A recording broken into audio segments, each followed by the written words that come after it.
Molly is a single mom of 3 kids struggling to make ends meet. She is currently waitressing 6 nights a week at a diner in the city, making obviously less than minimum wage and barely surviving on her tips. She's also putting herself through school. On top of all of the daily life struggles of working full-time, being a full-time parent, and full-time school, Molly's car breaks down and she is forced to take the train to and from work and school every day. Molly receives a job opportunity that is great, making over double what she's now making at a local hospital. This is a great opportunity for Molly and her children. Molly arrives to the train station with enough time to arrive to her job 20 minutes early. Once she gets to the train station, she realizes she's misplaced her pass. But that's okay, though, because Molly has the email receipt from where she purchased her weekly train pass.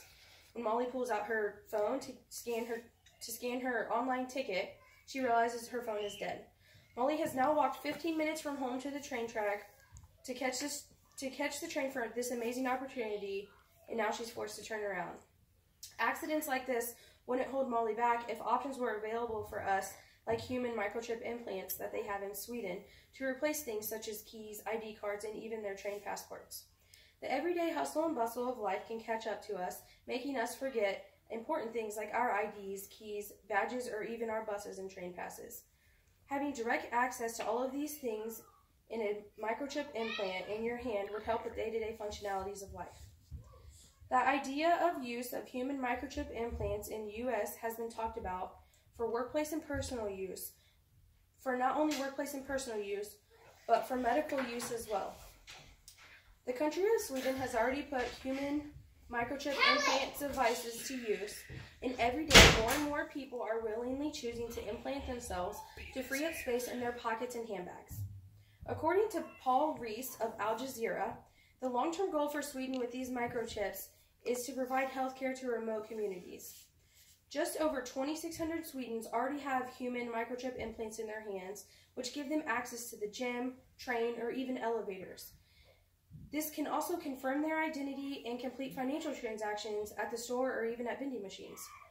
Once the chip is implanted, all you have to do to program it to do different activities is use an app on your smartphone. Once hearing confirmations of success of this being done in Sweden, a Wisconsin company here in the United States wished to implant 85 of their employees with these microchip devices. The company claims that this would be more efficient for their employees because they would no longer need badges to swipe to get into their company, and they would no longer need to bother with inputting personal pins into the computers. The chip would simply do the work for them. People are questioning, though, the ethical issues with these microchip implants for fear of GPS tracking. However, the company that makes these implants, Biohacks, ensures that their radio frequency identification chips, also known as RFID chips, are intended to track location. In fact, the implant in its current size couldn't even hold a GPS tracking device. Graham of USA Today states that the RFID chips used in Sweden and by the Wisconsin firm 3 Square Market are similar to the embedded pet IDs that have been implanted in cats and dogs since the early 2000s here in the U.S. As previously mentioned, Sweden plans to use these chips in the future to provide medical care to remote communities. But here in the U.S., talks of implants for medical use have already been circulating since the early 2000s.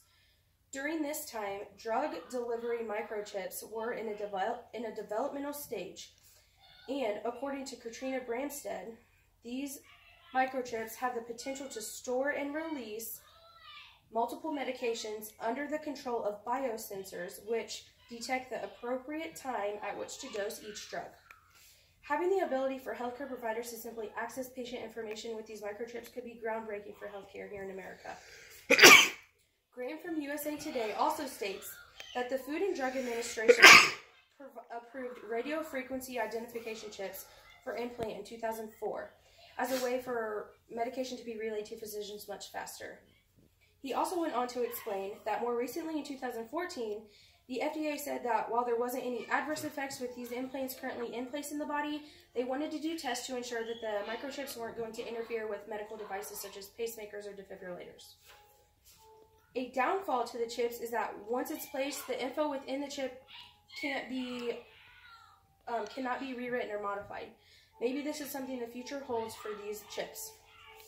People are concerned with the chips causing damage or even pain. However, these chips have been being used in pets, like previously stated, since the early 2000s, and there's been no issues. Tom Ramstack and Ellen Sokerin of Insight on the News explain that the tiny device is about the width of a grain of rice and the length of a quarter. And inside this is a millimeter-long coil activated when a scanner is ran across the skin above the chip.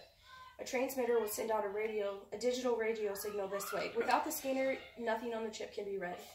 This can ensure that the size is small enough to forego causing pain, and that personal info cannot be accessed without the correct scanner to access the information. Swedes have been using microchips for uses of passage, identity confirmation, and completing transactions. The U.S. has some organizations interested in microchip use for implants for not only personal and workplace use, but also medical use as well. This could revolutionize the way biomedical technology is used throughout the world simply by just scanning the back of your hand.